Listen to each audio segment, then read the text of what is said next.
Hey, what's up, man? It's Blacc Mel with 478 TV. Alright, man, sitting down Blacc Mel, man, 478 TV, man.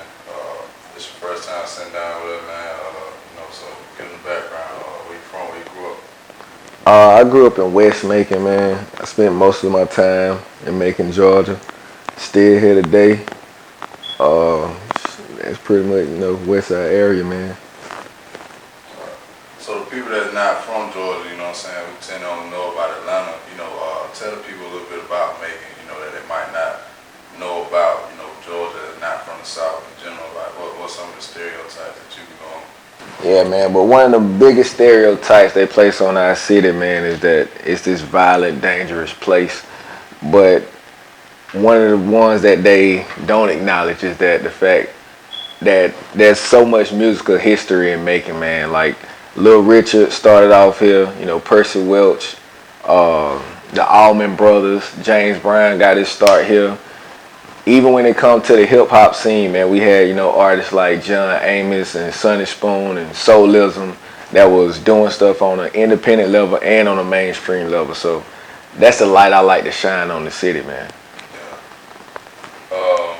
So, talk a little bit about, who's Blacc Mel, before the music? Well, Blacc Mel, I got my start around, I want to say around 2016, and I've been on the scene pretty much since then. And I do a lot of cultural events, a lot of times, like we just did the Garvey Day and Juneteenth.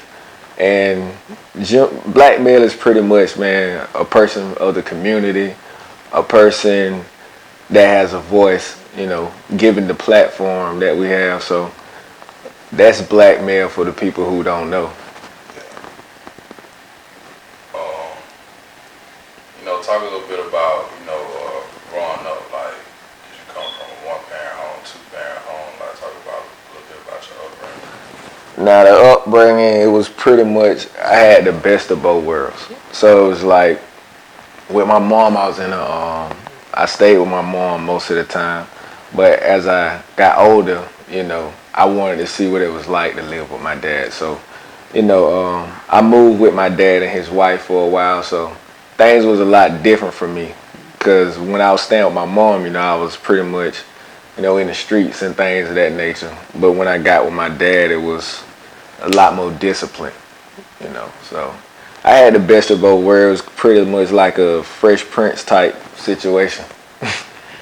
Moved out to the hills and to the, my dad stayed out in the woods, man. So, I got to experience the suburbs and I got to experience the hood as a child. What about any siblings?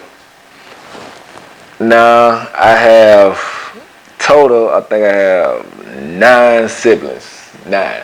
So, on my mom's side, I have 2. On my dad is 7.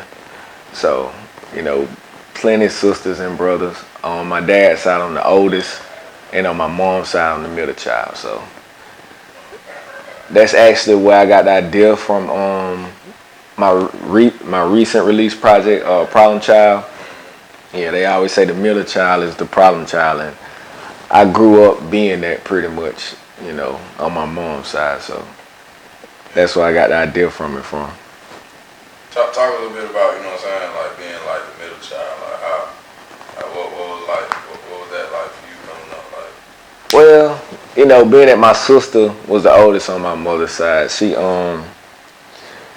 it's like with me, the youngest child is always, treated this way. So then the first child is always the first. So it's like the middle child is always the outcast because it's like you just there. But so being that I did a lot of stuff to get attention, a lot of stuff got me in trouble a lot. I got in school, man, I was always the class clown. I was the one playing, always starting fights and stuff like that because it was really, I just wanted attention. But yeah, man, that's really where I got the concept for my project from, man. It really, it just followed me all my life pretty much. Route home could be a lesson. Innocent adolescents killed by people who supposed to protect them. The First Amendment, blacks you second guess it. The rights they mentioned there were for the free men.